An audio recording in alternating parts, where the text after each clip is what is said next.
Փաստաբանը քիչ առաջ ասաց, որ ըստ էության երբ ՀԿ է եղել, հա, ՀԿ-ի շրջանակում աշխատավարձեր են ստացել մարդիկ, ինչի մասին է խոսքը։ Տեսեք, նախ բարև ձեզ, շնորհակալ եմ արագ արձագանքման համար, այ Ժորժ ջան, ասում եմ անգամ անհարմար էինք առավոտվանից սկում նորից ձեզ իրազեկենք, բայց ինչ անենք, մինչև հունիսի Երևի կեսեր սենց ճանապարհ ունենք անցնելու, որովհետև տեսնում ենք, հա, նախ այս ամեն ինչը առաջին հերթին տանք որակում իրենց անունով կոչենք, սա քաղաքական միջամտություններ է, սա բնավ իրավական գործընթացներ չէ, որովհետև եթե իրավական process-ների մասին խոսքը գնար, նախ երկակի ստանդարտներ չէր կիրարկվի, հա, երկրորդ մենք արդեն ակնհայտ օրինաչափություն ենք տեսնում, որ թիրախում մեր քաղաքական ուժն է, ուժեղ Հայաստանը, 2 օր առաջ բերման էր ենթարկվել մեր երկու գործընկերուհիները եւ ծայրաստիճան անհեթեթ հիմքերով դուք ինքներդ լսեցիք անգամ այն ձայնագրությունները Գոհար Ղումաշյանի հիմքով, հա, որ դրել էին որպես փաստական հանգամանք դատանի կողմից հանցակազմի բացակայությամբ առոչինչ, այո, հիմնավոր կասկածը այդպես էլ չհաստատվեց, բայց այնուամենայնիվ վարչական հսկողություն կիրառվեց, ուզում եմ ընդգծել, որ անգամ վարչական հսկողությունը որպես խափանման միջոց այս դեպքերում տեղին չէ, բայց մենք այս իրականությունում դրանից էլ ենք, հա, ուրախանում։ Մի կարևոր արձանագրում անենք, մենք այն քաղաքական ուժն ենք, որը ծագել է մեր արժեքների պահպանումից, մեկ նախադասության հիմքով մեր առաջնորդը Սամվել Կարապետյանը ապօրինի ազատազրկվել է ու 10 ամիս է արդեն ապօրինաբար ազատազրկված է, բայց մենք տեսնում ենք, հա, որ այսօրվա դրությամբ այդ ապօրինի ազատազրկման արդյունքում բազմահազարանոց քաղաքական ուժ ենք դարձել, որը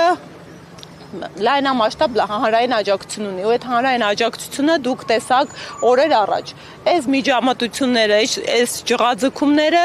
այդ հանրային աջակցության դրսևորման հետևանքներ է, որովհետև իշխանությունը նյութապես դրսևորված մարդկանց քանակով, մարդկանց էմոցիաներով հասկացավ, որ հանրությունը տեսնում է ու մենք ձնագնդի էֆեկտով շարունակելու ենք, ու այս միջամտությունները ավելի են նպաստում յուրաքանչյուր մեր աջակցի, համակրի, մեր գործընկերոջ, մեր շարքերից մեկուսացման նման արհեստական միջամտությունների պարագայում տասնյակներն են գալու կանգնելու իրենց տեղը, որովհետև մեր պայքարը, մեր քաղաքական ուժի, մեր հայրենակիցների պայքարն ու վրդովմունքը անկախ իրենց քաղաքական հայացքներից, հա, մարդկանց հենց այսպիսի քաղաքական միջամտությունների դեմ է։ Մենք խնդիր ունենք կայանալու որպես իրավական պետություն եւ չի կարող ընտրական խոսում են հայ ժողովրդավարությունից, իրավական պետությունից։ Սա է ձեր ժողովրդավարությունը։ Ընտրական ծիրում, երբ որ դուք վարչական ռեսուրսները շահարկելով ամեն շաբաթ կիրակի գնում քարոզչություն եք իրական, երբ որ դուք ամբողջ օրը ես չեմ հասկանում այդ մարդիկ երբ են ընդհանրապես աշխատում։ Ամբողջ օրը մեզ նվիրված ռիլեր ու տեսանյութեր են նկարում մեր քաղաքական ուժին։ Այդ դրան զուգահեռ իրականությունում իրավապահ մարմինների ռեսուրսը, երբ սրընթաց հանցավորությունները, հանցագործությունների տեսակները տասնապատիկ տոկոսներով ու քանակությամբ աճում են, կենտրոնացված են բացառապես ընդդիմադիր քաղաքական ուժերին ճնշելու, այս դեպքում կոնկրետ թիրախավորված են մեր ուժեղ Հայաստան կուսակցության նկատմամբ։ Առավոտվանից, եթե կարելի է մի հատ նախապատմությունն էլ ասեմ, ինչ տեղի ունեցավ, առավոտվանից ահազանգեր ենք ստանում, որ մեր Արտաշատի գրասենյակի թիմակիցները, գործընկերները եւ համակիրները բերման են ենթարկում, այնուհետև պարզ դարձավ, որ բնակարանային խուզարկություններ են տեղի ունեցել, ասեմ, որ ոչ միայն շարքերում է մեր կուսակից գործընկերուհին, կրկին կանայք են թիրախավորում ու բերման ենթարկվածների շարքերում էլ, հա, կանայք են բավականաչափ եւ նպատակը կրկին ընդգծում եմ, հեսա կտեսնենք, հա, էլի ձայնագրություններ կգնան, ենթադրելի է, հիմա չգիտեմ, փաստաբանների հետ դեռ կապի դուրս չեմ եկել, որովհետև ամենակարևոր խնդիրը մեր փաստաբանները առավոտվանից փորձում են բերման ենթարկվածներին տեղորոշել, մուտք գործել, որպեսզի մարդկանց պաշտպանության իրավունքը իրականացնեն, փաստաբանների մուտքը խոչընդոտվել է ժամեր շարունակ։ Սա քրեական օրենսգրքով նախատեսված հանցավոր արարք է եւ հիմա կտեսնենք, հա, ի վերջո ժամեր անց հաջողվեց նրանց մուտքը։ Հիմա դեռ շարունակում ենք տեղորոշել, թե արդյոք կան մարդիկ, ում մասին դեռևս տեղեկություն չունենք բերման ենթարկվածների շարքում, ու արդեն ենթադրելի է, հա, որ ժանրի կանոններով հեսա բարեգործություն արգել, կընտրակաշարք եւ այլն շարք են տվել եւ ստացել։ Ինչ է տեղի ունեցել։ Հարգելիքն ինչպես ասի, քանի որ ցավոք սրտի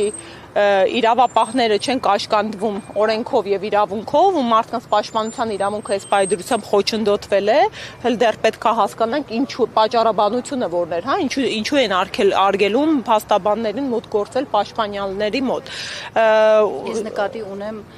հակակոռուպցիոնը նշում է, որ ընտրակաշարք են ստացել եւ տվել ձեր հակափաստարկները որոնք։ Ես հիմա ինչ հակափաստարկ բերեմ, եթե մեղադրանքին ծանոթ չեմ։ Դա էլի խնդիրը։ Մի հատ հասկանանք ինչպիսի մեղադրանք, ինչ մեղադրանքներ են առաջադրում, ինչպիսի փաստական հիմքեր են դրանց տակ դնում, բայց այնուամենայնիվ մենք զուգահեռ երկակի ստանդարտներ իրականացնում դուք տեսաք, հա, միևնույն ժամանակ դեպքեր են արձանագրում, որ նույն քաղաքացիական պայմանագիր ուժի աջակիցները եւ թիմակիցները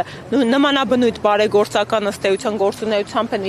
զբաղվում եւ հրապարակումներ կատարում եւ անհետևանք է դա մնում ի տարբերություն մեր քաղաքական ուժի, երբ մարդիկ ընդհանրապես շատ դեպքերում անգամ հանցակազմ մարկա չէ ու գործեր են հարուցվում, այնուամենայնիվ կրկին ուզում եմ հանրությանը դիմել, հարգելի հայրենակիցներ, սրանք ընդհանրապես ժամանակավոր ցնցումներ են ու հիմնավոր ցնցումներ են, մենք պետք է թույլ չտանք, որպեսզի մեր երկրի ղեկին լինեն մարդիկ, ովքեր իրենց թույլ են տալիս նման միջամտություններ իրավունքի օրենքի չարաշահում, շրջանցում եւ քաղաքական նպատակահարմարությունից ելնելով իրավապահ մարմինների գործունեության խոչընդոտում ու կատվածահար անում, որովհետեւ այո, սրա արդյունքում երբ ողջ իրավապահ համակարգը ուղղորդված է ընդդիմությանը ճնշման վրա եւ քաղաքական ընդդիմախոսների խոշորացուցի տակ պահելու ուղղությամբ մեր երկրում ավելի լուրջ հանցագործություններ են տեղի ունենում ու այն իրականությունում, հա, երբ օրինակ պետբյուջեն բանակի նվազեցում է, իսկ ներքին գործերի նախարարության կամ իրավապահ մարմիններին ավելացվում է, դրան զուգահեռ չգիտես ինչի հանցավորության հանցագործությունների տարբեր տեսակների աճ է գրանցվում։ Շնորհակալ եմ շատ։